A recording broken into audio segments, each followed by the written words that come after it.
2021, and boy, is there a lot going on in the world. And for this episode of Align with Laina, I am super excited to introduce you to someone that I have actually met recently. But boy, when we connected, you know how there are some people that you connect and you know you've traveled in past lifetimes and there is just like a soul connection.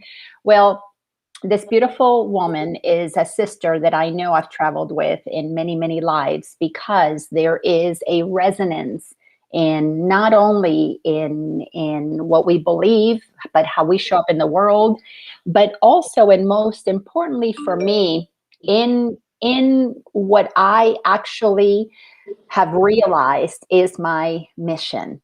We are both on a mission to be in service to God, and to resonate with somebody for something so specific like that. I don't experience that with too many people. As a matter of fact, I can count in less than three fingers the people that I actually have felt that with. And as you know, I've met a lot of people, you know, being a teacher for 15 years and leading workshops and classes and online events. I meet a lot of people. So without further ado, please join me in welcoming to this episode of Align with Laina, the amazing teacher of God. You're going to learn all about her, Dev Avtar. Thank you for joining me.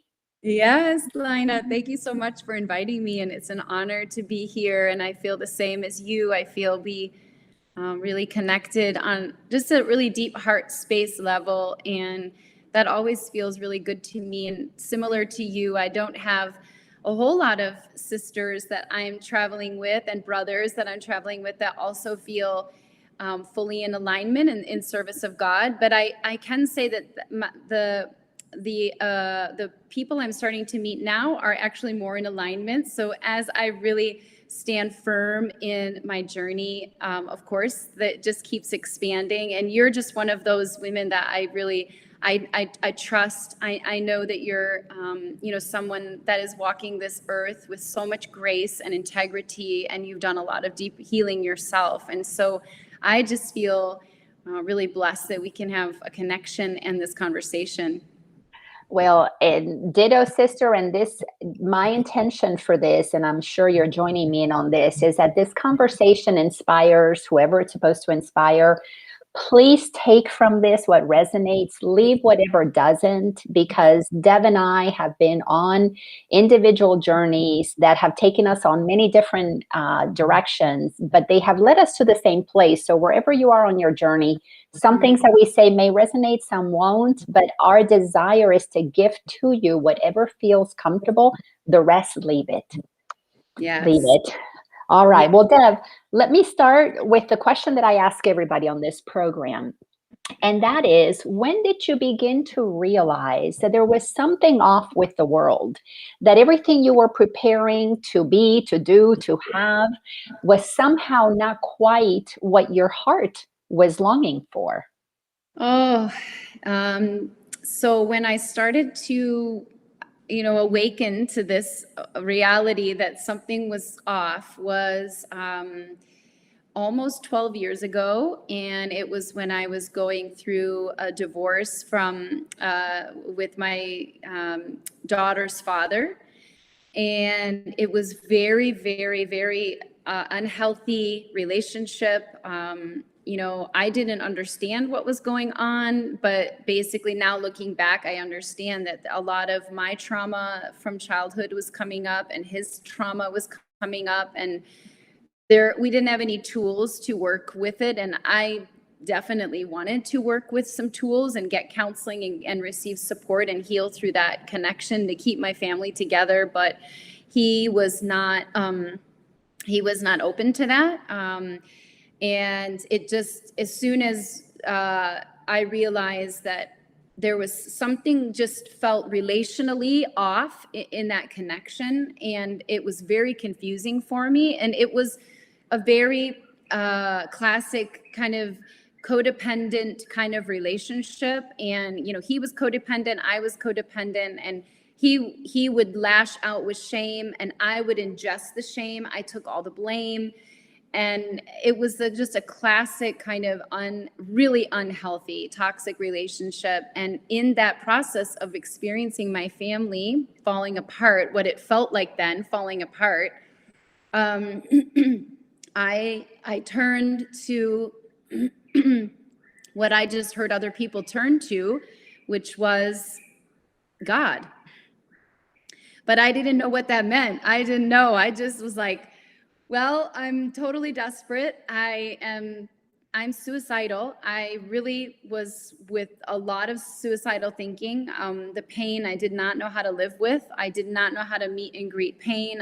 I didn't know how to support myself and my daughter. And I found myself a single mother, not knowing where to go and feeling ashamed also that I needed support. At that point, I didn't really know how to ask for support from human people. And when I did ask for support from friends and people, it always seemed to end up going in the same direction of like me feeling like a burden.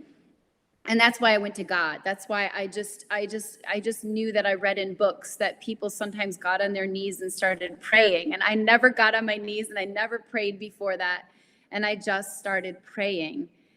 And little by little, and I just would get on my knees and be like, God, please, I don't know who you are. I don't know what to do. I gotta like take care of me and my daughter, and I want to leave the planet. I can't even believe it, but I don't know what to do. And little by little, these like things opportunities would come to me, healers would come to me, yoga. I practiced Kundalini yoga, and that really started to open my channel with so much breathing and chanting. And the more I got into my body and with the intention of meeting God and finally feeling safe on the planet, that's when God started to enter my life. Oh my goodness. I've jotted down a couple of notes. I mean, some really beautiful things for us to be able to unpack a little bit more. Yeah. But this is why I said what I said earlier, for people to take what resonates and leave what doesn't, because we've traveled different paths to get to God. Yes. And for me, my journey to come to know to God was actually because I was on a journey to leave God. And for me, it started when my mom passed away, and which was almost 20 years ago, I began to feel this incredible terror. And what was grief for my mom turned into incredible terror that not only did she go to hell because we grew up Catholic, but that's when it became real. I'm going to go to hell too. I knew how much of a sinner she was, how much of a sinner I had been. So all of a sudden, I was terrorized with God, his whole idea of hell, and what kind of a freaking God is this that does that to its children? I would never punish my children to something that horrendous. Yes. And the journey had me go into understanding about death and birth, and I was given some books to read, one about a woman who had a near-death experience, and I realized, oh, life continues. There is no end. And then another book about past lives, and it clicked in my mind pretty quickly. Well, that life is a circle, so it's never ending. There's eternal eternity there. So then I went in my very logical mind, very left brain. I wanted to understand, then why the hell was I taught that life was, it ended and we went to hell, if it in fact is eternal, and all of the past lives stories and all of the near death experiences pointed to a loving source and choice, and we are here to create our realities by choice. So that sent me to discover how the Catholic Church got created. I went down a rabbit hole to understand the politics of religion. But while I was looking for the politics of religion, because I wanted to leave the God of the church, I began to read books they were about Jesus, where he was teaching about his love for God. And I'm like, I want to know that God. I don't want to know the God of the church. And in my mind, there was this moment when I experienced the presence of Jesus, who basically said to me, I still get emotional when I remember that moment. There were several But this one particular moment where the presence of that consciousness known as the man that we call Jesus, which is just my Christ consciousness, Yes. let me know leaving God is going to lead you to God. And in that shift, Mm. I had no idea that so much of what you just talked about, I began to experience because I didn't know how to ask people for help in a healthy way.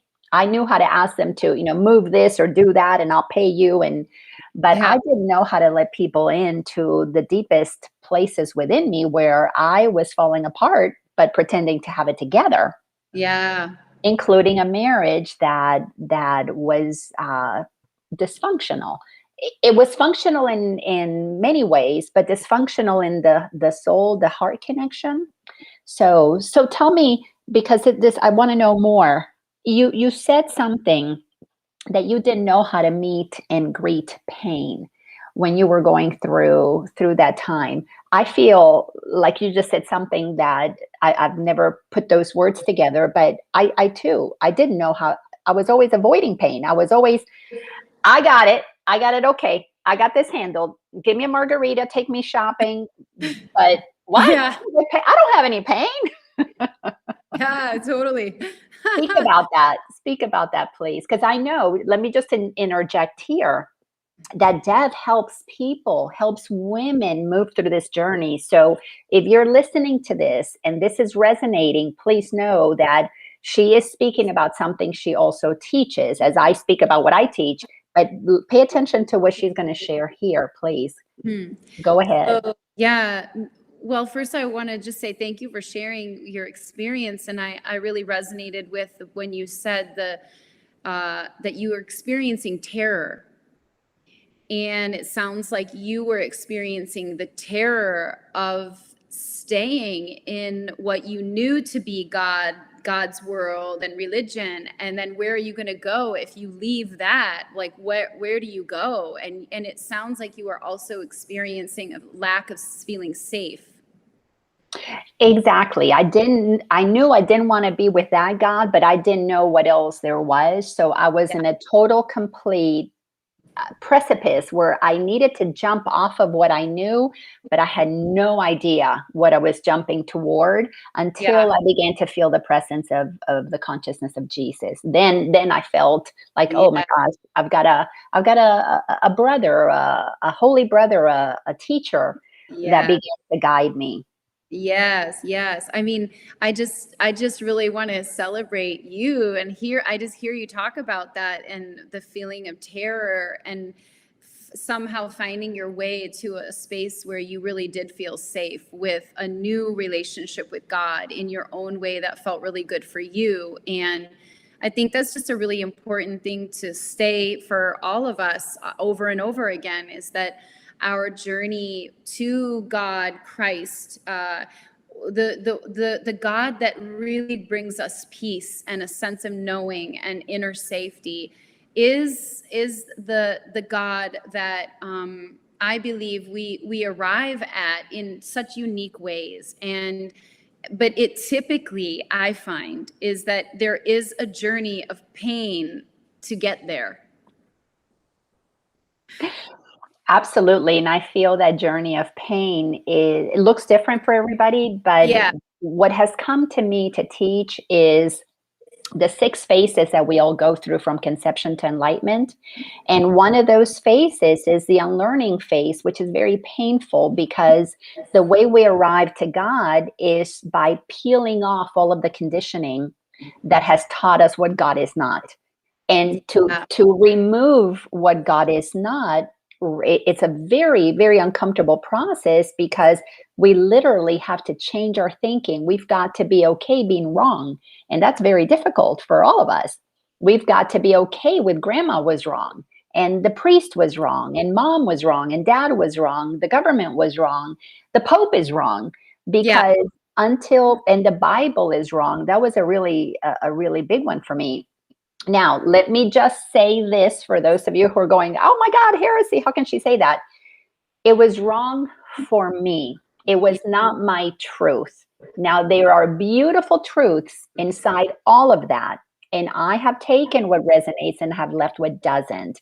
But I have come to really get very, very clear that only what God activates in me as truth is what is true about God for me.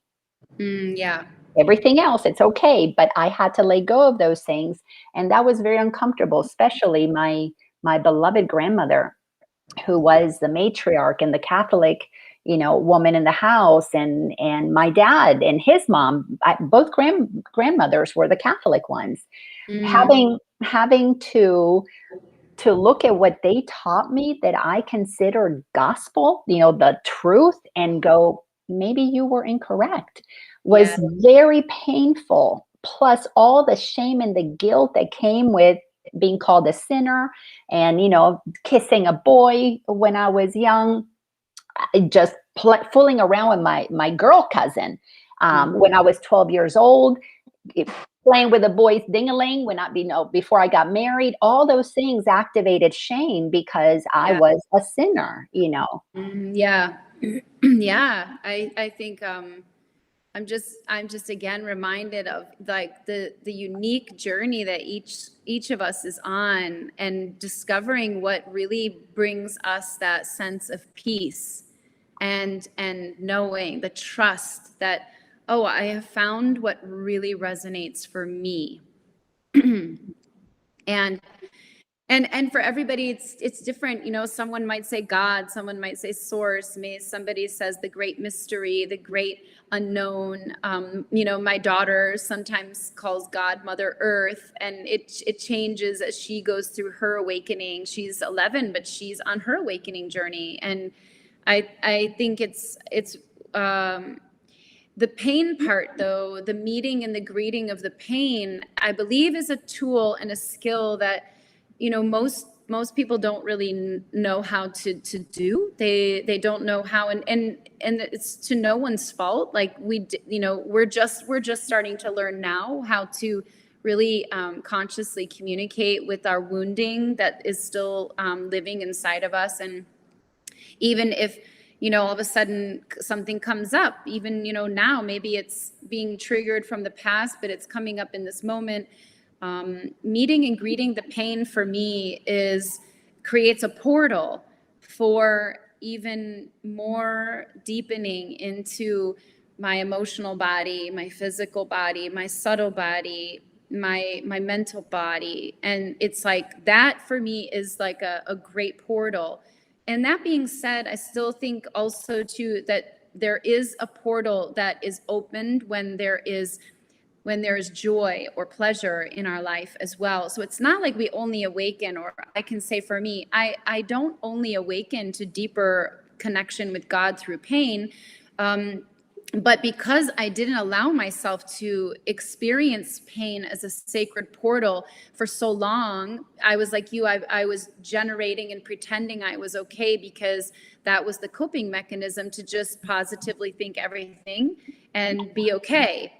And then that just kept all of those hidden traumas lodged within my physical, energetic body. And so that's why I'm really passionate about helping women um, have a sacred relationship with pain, have a sacred relationship with anger, have a sacred relationship with confusion, have a sacred relationship with fear, have a sacred relationship with sadness, because all of those flavors and textures and those energies are so part of the coming home to God. And when we can just embrace all of that, and we know how to wisely connect to each of those flavors, even with a sense of gratitude, like, wow, I'm just going to notice right now that I am really angry. I feel so angry. It makes so much sense. I feel angry about this thing. Wow, what is this anger trying to share with me? How is this anger here to help empower me? Wow, I need to go back into my soul and check in about that. Because sometimes we ask and then the ego is like right there, like, I have an answer, I have an answer. So it's like, So part of meeting and greeting the pain also, it brings in the skill of discernment and understanding, like when the ego is talking and when the wounded child is talking, when the soul is there talking. And, similar to when you made a really clear intention to, die to that relationship to God and come home to God, like, you made this intention to make a transition. It's the same thing with our emotional health.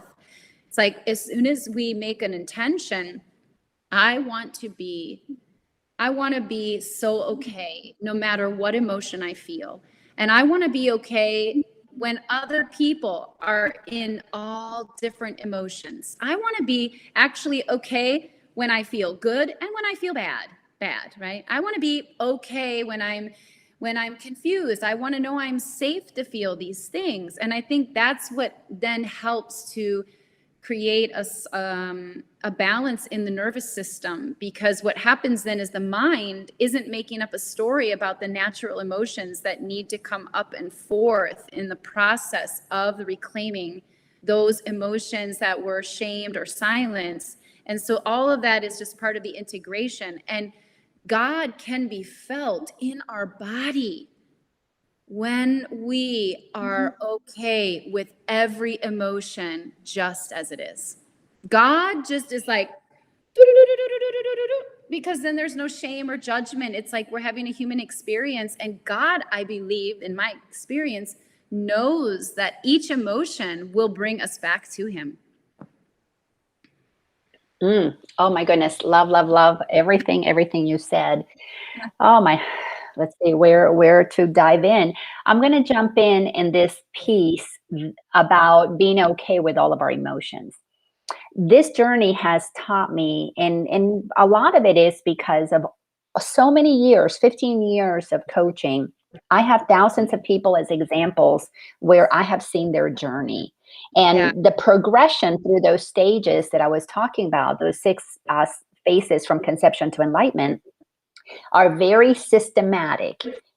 How we move through those is what's different, but moving through those stages is very systematic. And one of those stages, when we are unlearning, letting go of the old stuff, we are literally learning how to resensitize ourselves, because the unlearning is directly correlated to what we learned as a coping mechanism when we were a child and really formed that egoic um, personality. What's not personality? That egoic identity that had us cope with discomfort in a very immature way, also very Yeah. primitive, because we were a child when we coped with that. And there were only two ways of coping. It's either to become a victim or to move into being a bully. So if you're the victim to mom or dad, then you become the bully to brother or sister. Yeah. And that's the only way you can go. It's like two sides of the same coin of a wound itself. And it wasn't until I gave voice to my 10-year-old that felt abandoned when dad left, that I gave voice to my newborn self that found out I was a disappointment to my family because I was born a girl instead of a boy, and they had a boy name for me. It wasn't until I went back and met that aspect of me at that age and let myself feel what must I have felt at that time, verbalized it, processed it Yeah. until I felt it. I couldn't heal it. It's that saying, you got to feel it to heal it. But when I Gotta feel it. felt, yeah, when I felt what caused me such disconnect from myself, from God, from knowing myself as God incarnated here to bring love and light to the planet, when I felt that darkness in me, I was able to resensitize myself to feel what authentically I should have felt at that stage. And I didn't know that my entire life as an adult after those experiences, and of course there were a few more, between those years, that created other traumas, like being shipped off to boarding school when I was 8 years old. Um, and being left in a total different country with different people, different continent for 2 years, 8 to 10, not seeing my family. Wow. There was a lot of sadness, there was a lot of abandonment, there was a lot of anger that I never felt because I thought I wasn't supposed to feel those things because I needed to be a good girl. And I Yes. didn't know what being authentically Lina felt because I had for 30, 40 years operated at a level of numbness that, yeah, sure, I was happy go lucky kind of a person, but I had no idea that I could feel love, that I could feel connection, that I could feel compassion as Mhm. deeply as I began to feel once I took those masks off, once I took that protective mechanism off. Say Yeah. more about your process and feeling Yes. your own wounds. Yes. Well, I just, um, I'm really, I really like to mirror when I hear someone speak, and I really can feel, how, how I feel a sense of depth. I'm honoring the depth that you have taken in your journey to uncover those painful points. And my experience of uncovering those painful points, also is I deeply honor when someone tells me that they were willing to go into these painful points. Because to me, this is not something that I take lightly. I think it's a very courageous thing, especially now in these times where there are so many distractions and spiritual teachings and agendas that, different, pharmaceutical companies and the government may have, where it is really about, not feeling the pain, the terror, the anger, the frustration, but instead to vaccinate, to take a drug, to go shopping, to watch pornography, to drink a bottle of wine. I mean, it's all out there as a first primary source. And that is, what's being, shared with the population to somehow support their fear and their anger and their emotional, upheavals that are coming now. And so it's really like, when I hear somebody say they went into their depth of pain, I'm like, wow, that is big work. And anyone that is watching this right now, I just want to let you know that it is possible, not just possible, to go into the pain and really receive the deep inner peace and nurturing and protection that you're seeking. It is, I believe, this is what's mandatory. If anything is going to be made mandatory, it's root healing. That is going to bring humanity back into homeostasis, a space where we are living with more our nervous systems more at peace. And for me, that's what it was. My journey into the depths of my pain had me going into sexual trauma, as a young girl, and, a lot of abandonment. And when I would cry as a little girl, I was shushed immediately. And emotion was just not something, unless it was a happy emotion. I would, I was only really deeply connected to on an emotional level when I was in a okay mood. But if there was anything that veered from that, it was kind of like an issue. It was a problem. It was to be dealt with, and it was medicated. And so I really feel like the emotional awakening is one of the very first things that I did. For me, I had to emotionally awaken. I was completely numbed out, and, I think that's, for me, that was the hardest part, was the emotional awakening. And then once I was able to reclaim my right to feel every emotion without a stitch of shame, without a stitch of fear, it allowed me to then start opening the areas of mental training.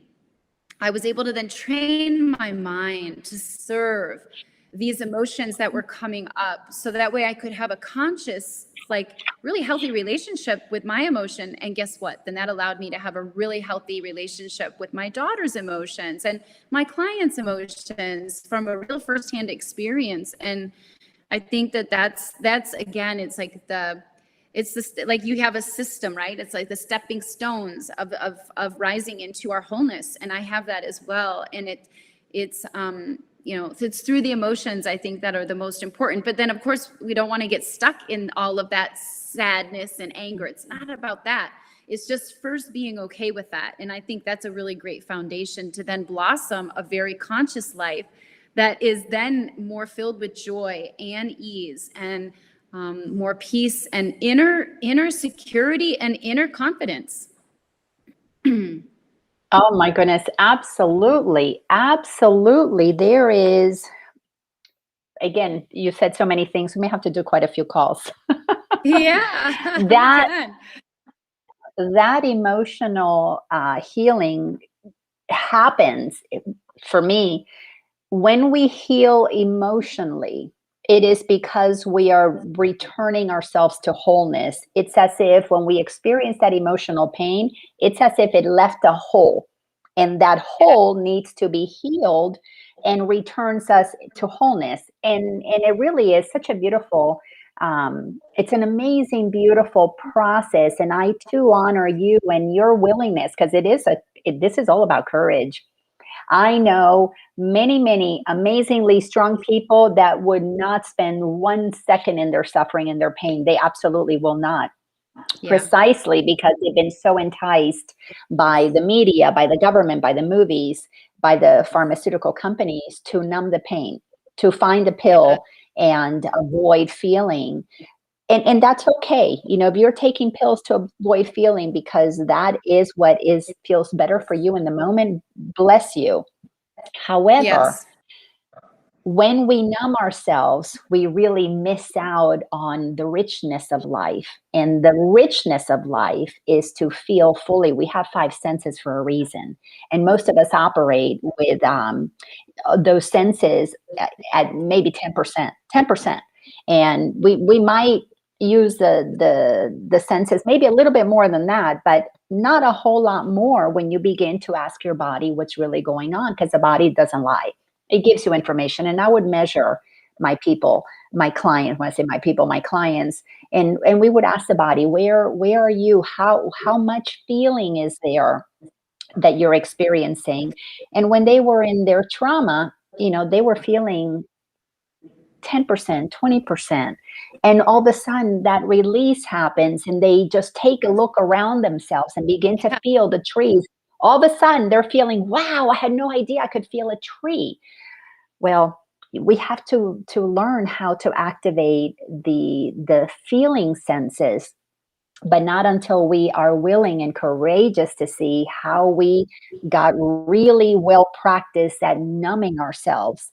And that to me, besides clearing, healing my thoughts, my mind, there's no way to escape the changing of the thought system. So there is a very mental process that has to happen. But when that is coupled with the emotional feeling work, that's where body healing comes from. And Yeah.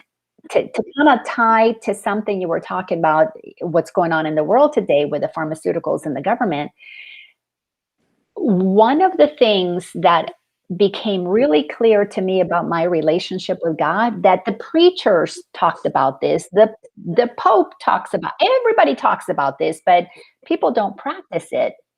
Conveniently don't practice it, I have found, is that when Jesus taught that I and the Father are one, and that the kingdom was inside of me, and that I can heal myself, that I create my own reality, I knew for a while all that was mental until I began to feel it. And when I began to feel my ability to heal, when I began to feel the cells of my body rearranging themselves, when I began to feel dense energies of trauma leaving, exiting my body, I began to really move from knowing that I can heal my body to feeling the experience of it. Do I heal Mm. everything? No, not yet. I went to the dentist for a root canal and I let her do some of the work, but I focused on the healing that I wanted my tooth to experience, my mouth to experience by Yes. spending time in communication with the cells of my body. So today, I feel that we are in an amazing time, which is, and that's a whole different conversation for why what is happening. But I Yeah. just want to interject this little piece. The people who are running out to go get external medications or jabs or whatever you want to call it to heal your body are not feeling what is going on in their body and trusting that they can affect the healing. And one of the most amazing things for me to witness are Christian people or spiritual people who talk about we create our reality, but yet don't have the faith that they can heal their bodies.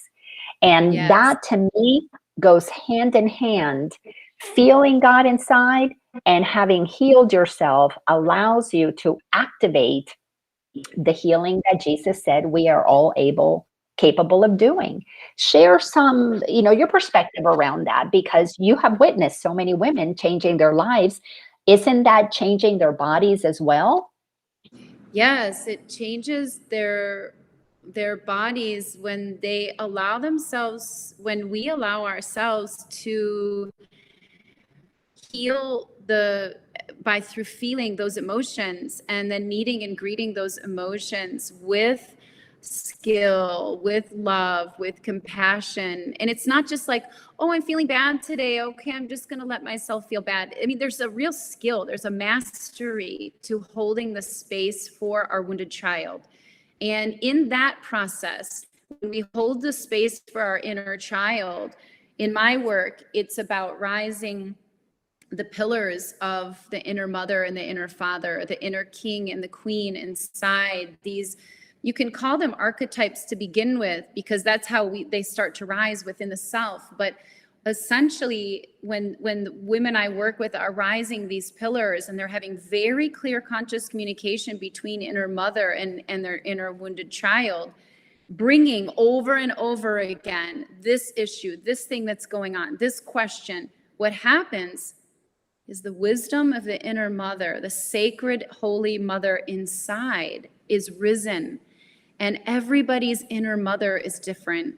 And everybody's sacred father is different. Everybody's king is different. Everybody's queen is different. And that's the beauty of what God gave. God told me in a meditation, and it was very clear that those that have really experienced deep trauma in childhood and don't have a really close connected relationship to their birth mother and father or primary caregivers, that on the human planet, we do need, God said, you do need to experience the Holy Mother and the Holy Father within you. And if you don't have the template of the birth mother or father or a grandmother or grandfather that showed you what these very godly qualities were, how you do this is by raising the Holy Mother in you, Holy Father in you. And the only way to rise Holy Mother and Father inside each one of us as individual beings is to bring our own special traumas to our inner mother and inner father. And those qualities are actually what our soul came here to grow and develop and awaken to. So, for example, when I awaken my inner mother, and I know who my inner mother is now, but it took me a good year and a half to really get to know her because I still didn't really trust this inner mother energy. I had to release from the birth mother energy and work through a lot of like guilt and shame and doubt and all of that. And it took time. It was repetition over and over and over. Here's another pain. Take it to inner mother. Here's another pain. Okay, Holy Mother. And there I am talking. I mean, people probably, if they were to walk in and be a fly on my wall, it'd be like, this girl is crazy. But I got the very clear download from God, like, this is how you're going to heal yourself.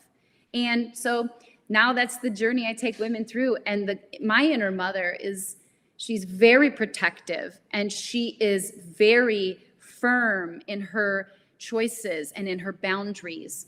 And my inner father is very, very deeply loving, and he's also very protective. But all this to say that when I do work with women, the inner mother and inner father shows up different with every woman.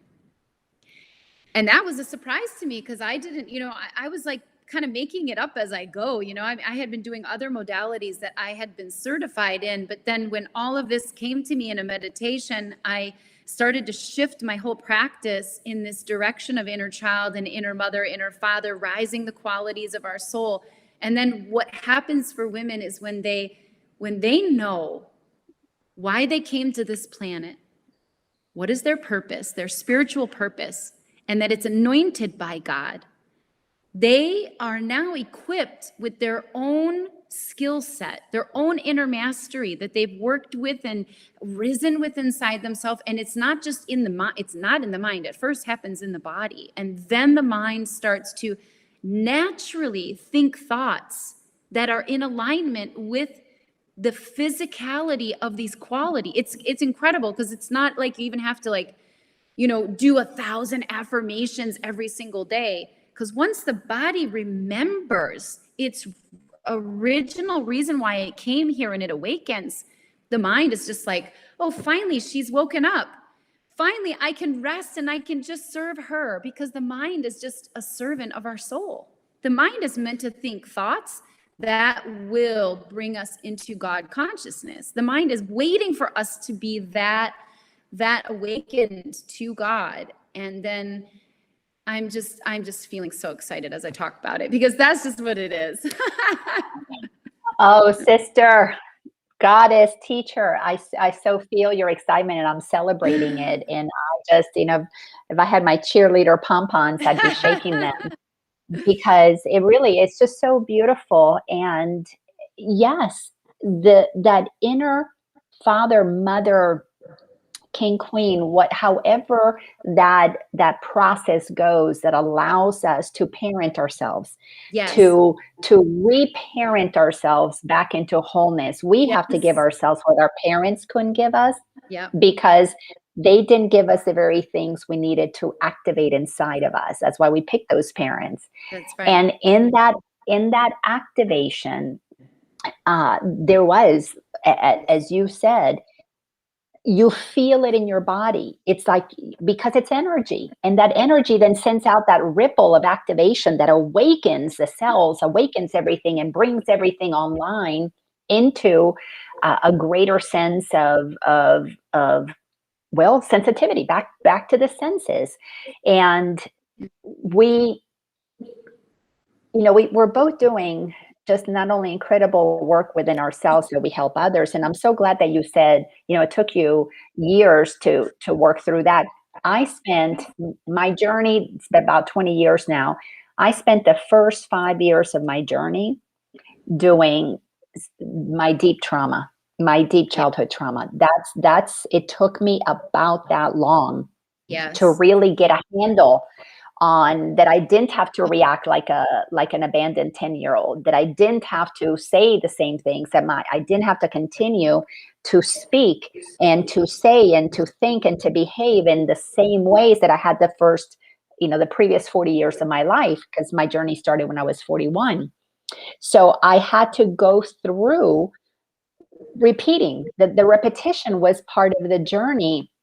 But it was through that repetition that I began to anchor the truth of what I know is who I am, and little by little parent myself.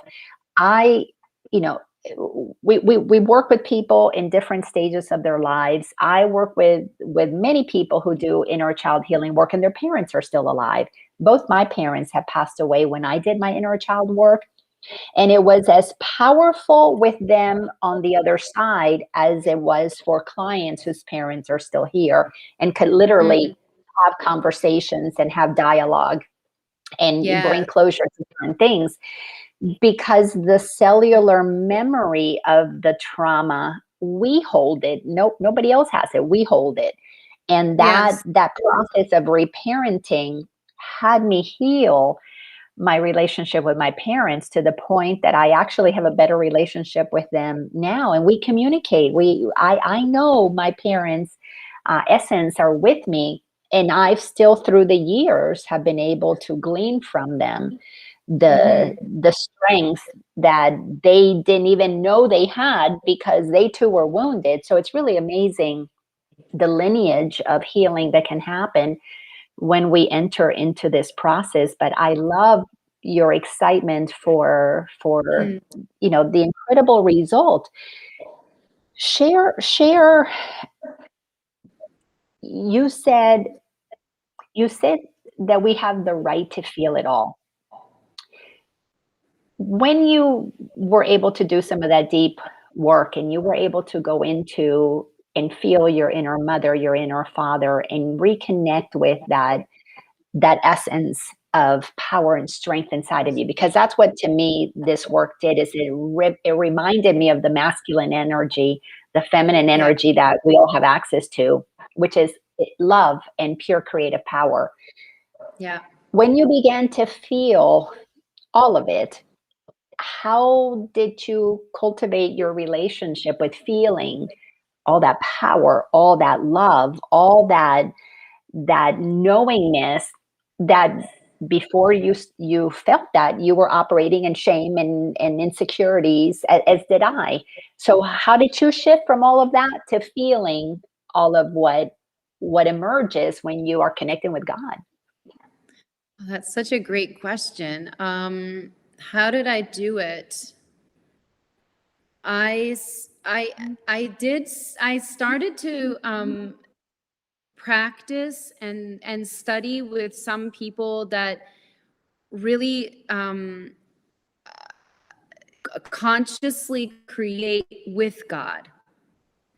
Like I learned how to consciously create with God instead of consciously creating with fear, or unconsciously creating with fear. And so if when I was unconsciously creating with fear, it was very familiar to me. I had all the ways to do that. But the conscious creation with God led me to deep prayer, listening to my voice, my words, really choosing. It led me to the power of choice through my words, choice through my the like really just knowing that I needed to open the channel with God to then learn how to surrender to what God is telling me to do, which is the purpose of our call. We're on missions from God. And I do believe I'm on mission of God because I literally I consciously communicate with God and I ask, what is it that you are wanting me to do? And sometimes I don't like what God tells me I have to do. I'm like, oh God, I don't want to do that. But I know that I made a devotional commitment to God at a certain point because I realized I was actually getting really good at consciously creating from my my human personality, and probably there was some ego in there too. And I was manifesting everything. I was manifesting certain relationships. For example, if I said, oh, I want to have a relationship with a guy who's really supportive, and then all of a sudden I'd meet a bunch of guys that were really supportive. And then I was like, okay, I don't really want to go out with these guys. I mean, I'm glad that they're supportive and everything. And I was like, God, I started to ask God, I'm like, okay, now I manifested supportive men in my life, but I don't still don't feel fulfilled. I'm not satisfied. And the more and I did it, it was just like, oh, well, you just need to surrender to me. And I'll tell you, and not even tell you, but I'll just show you. I will reveal it to you. You can ask me for all these things, and I will show you. You can have the experience of everything you want. You want to become a millionaire. You want to have a nice fancy car. Okay, you want a new pair of shoes. Okay, we'll get you a new pair of shoes. I mean, they all came to me, but it was like, okay, I'm still where I'm at, you know? And then consciously creating with God was like laying down, just surrendering and saying, okay, take me, just take me.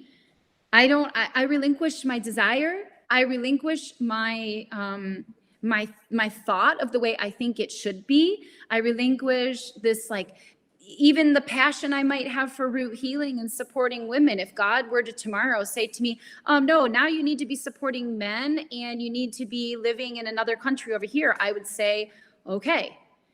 But I think that does it for me. It takes time. It took me, and still, well, I pretty much know now. Like when I get a download, I know I can feel that's from God.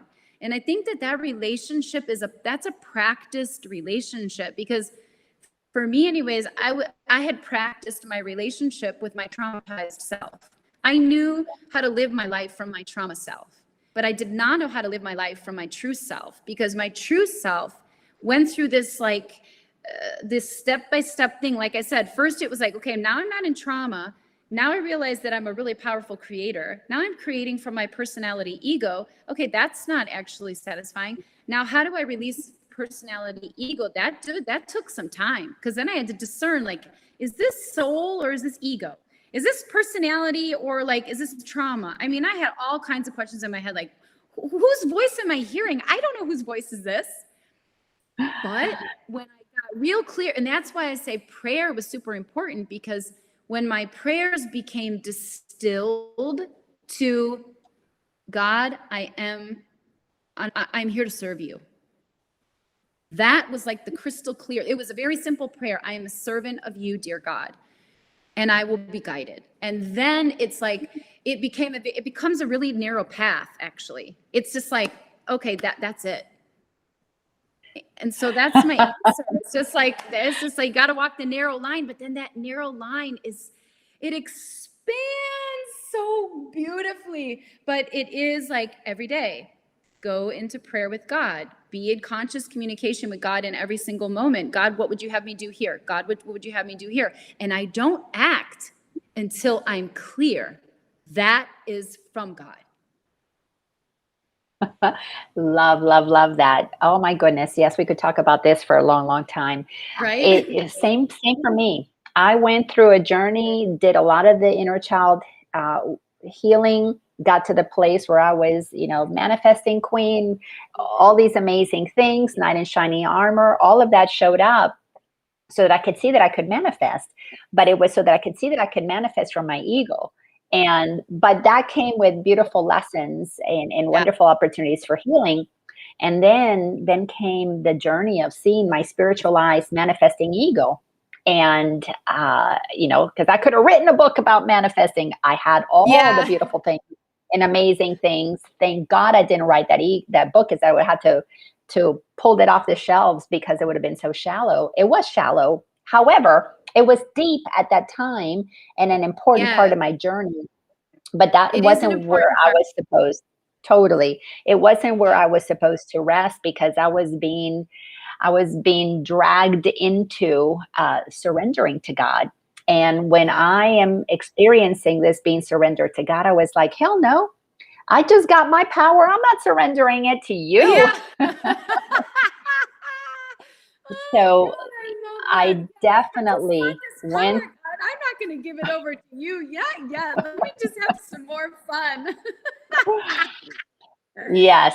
But it's amazing, because when you're wielding that sword with all that power and you don't know how to use it, we still can do a lot of damage with it.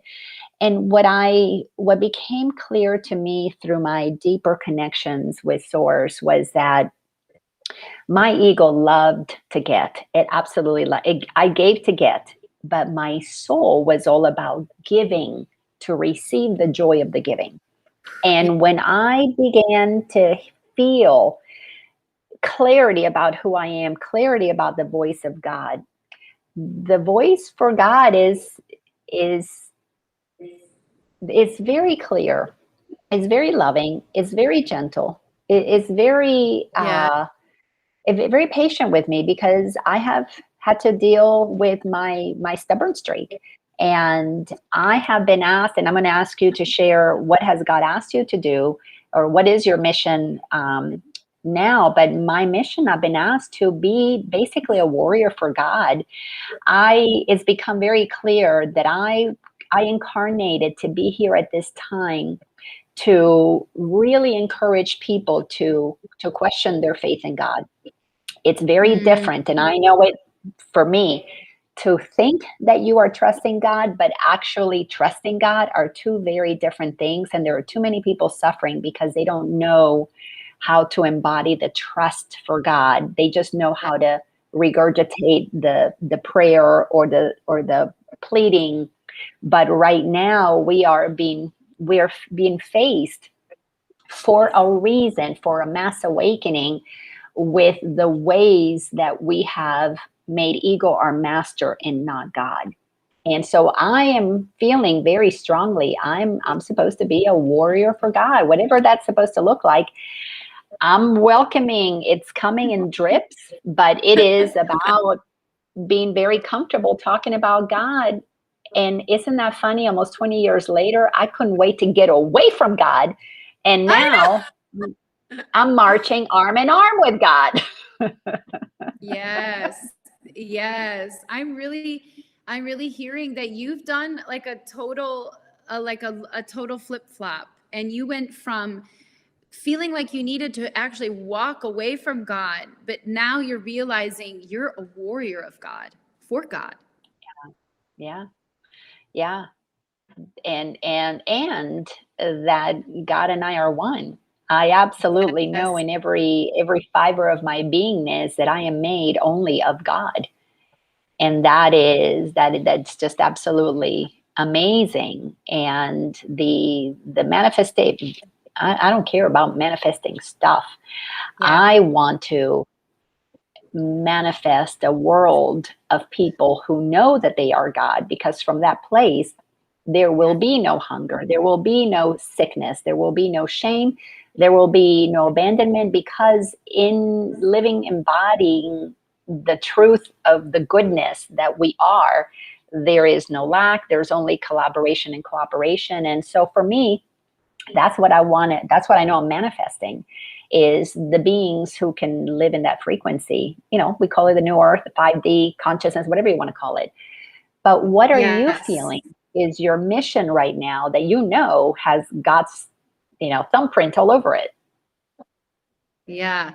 Well, first, I just want to celebrate your mission, and I love your mission, and I'm inspired by your mission. I'm really inspired in particular about it feels like your mission is like bringing a sense of like each person. I just imagine, I don't know if this resonates with you, but it's like a feeling of each person you touch is like able to land in their own unique experience. They're reclaiming their relationship with God as it resonates for their own inner expansion. And I just, when I hear you talk about your mission, um, I feel just a sense of I do feel a sense of collaboration. Like I feel that there is a healthy collaboration is possible when more people are in alignment with their own true self, connected to God, because then there is this purity, there's an innocence in the creations that we're making, and they will really provide a depth of like real quality healing and just living and loving on this planet that is more satisfying and nurturing. And so thank you for doing your work, and thank you for listening to what God's saying to you. Well, it wasn't without my tantrums, but anyways, Yeah. I have discovered that there's no sweeter place to be than, you know, at the right hand of the Father, Mother, Creator, source of all that is. So it's a lot of Yeah. fun now.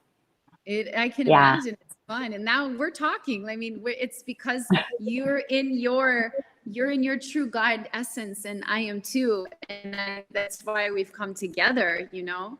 My Completely, completely. I think that for me in my life right now, what I what I feel is that God is asking me definitely to be, I'm in Costa Rica right now. And this was a very clear like message that I need to come here as soon as possible and be in nature to continue to ground and anchor into my body. Because when I'm here in this land, I just, things come to me very quickly, the creative ideas and the downloads, and just the images. They're basic. When I say downloads, they're images that come to me and words come to me, and they just feel like the minute I think them, they just happen.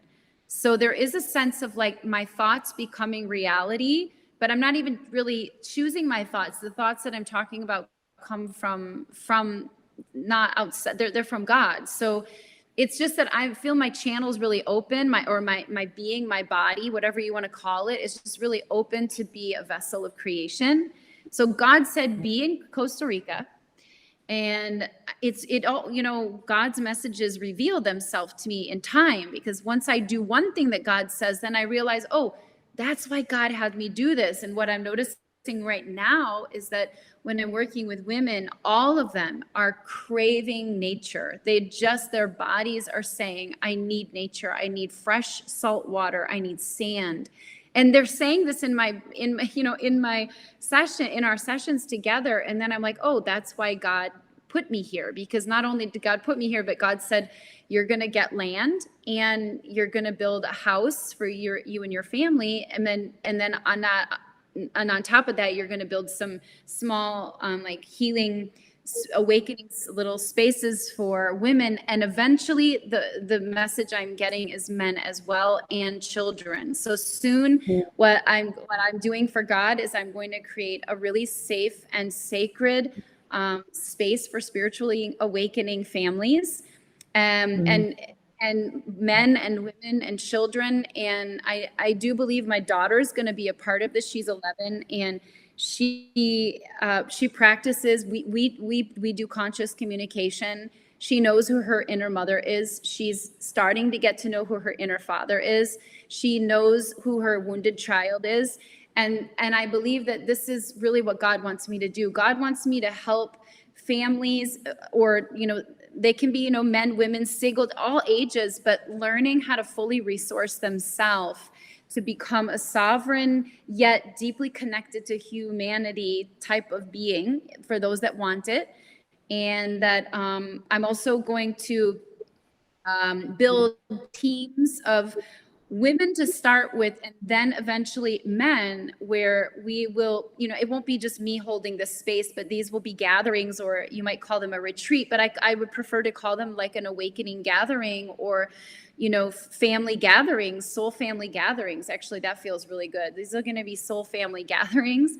And we're just going to keep returning to, like maybe some people will need to learn how to, grow their own garden. Maybe some people will need to learn how to cook in the kitchen. Maybe some want to learn a new language. Maybe some, are still healing from a deep trauma. And so that the soul family that has already like healed the trauma, then they will work with people, people that are coming into the soul family gathering, and we'll just keep, working together as a healthy community can do, from a place of wholeness. The word wholeness just keeps coming. God wants me to support people in returning to wholeness, to then create from wholeness.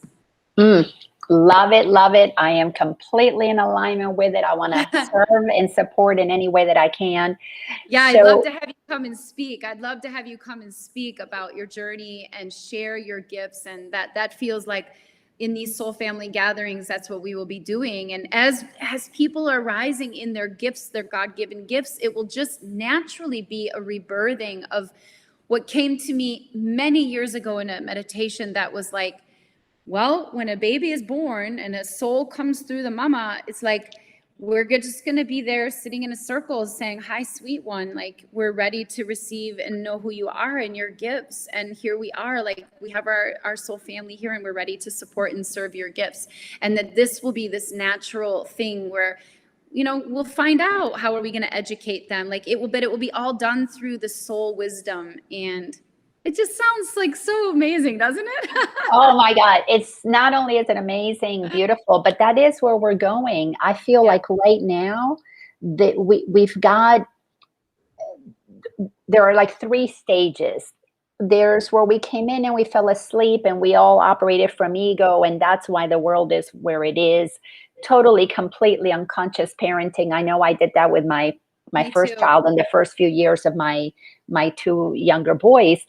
But we have lived in that 3D world of disconnection from God. God deliberately placed on a cloud outside of us. Then there are those of us who are doing the work of returning ourselves back to the sovereignty of God is inside of us and claiming it and owning it. And we are creating, we are the elders to facilitate and co-create the new earth Yeah. where the children are being born and received as the presence of God that they are.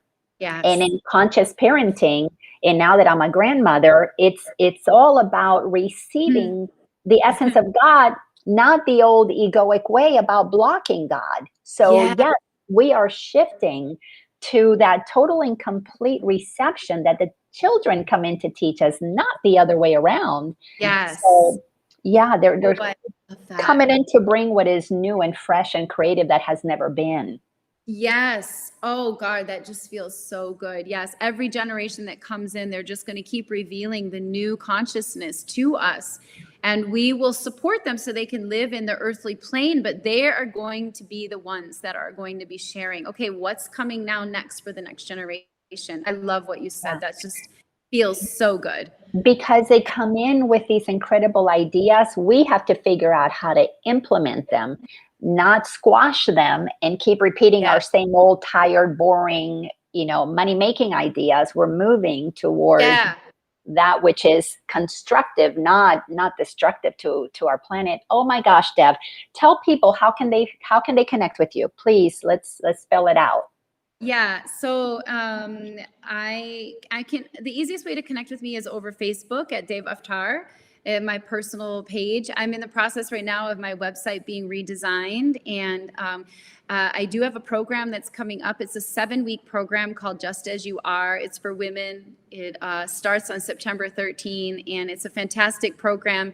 Create a really solid foundation from inside of yourself, heal that inner child, rise your inner pillars of inner mother and father. And we come into, at the end of that program, conscious creation. And there's a lot of prayer work, prayer surrendering to prayer, and also healing any sort of religious traumas that might be there, or separation from God or from soul.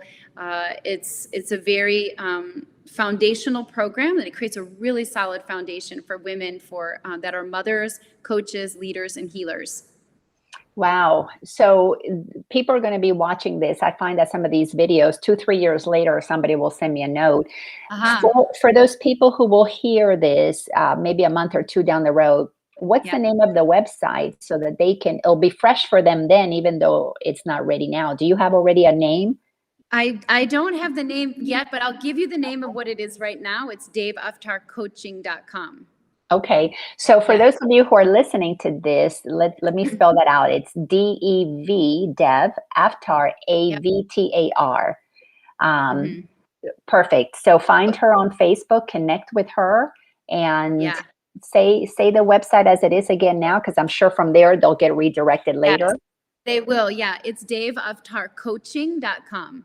Perfect. So just Perfect. my name plus the word coaching.com. Yes. And again, let me spell that DEVAVTAR coaching.com. Thank you so much, sister. Thank you, beautiful Thank goddess. you, sister. Yes. Well, we will do this again. And for those of you who are going to come back next Monday when I have another interview, I have a wonderful surprise. Just this beautiful being. He is just so precious. I'm sorry, she is so precious. I just looked at my calendar. He's coming next after that.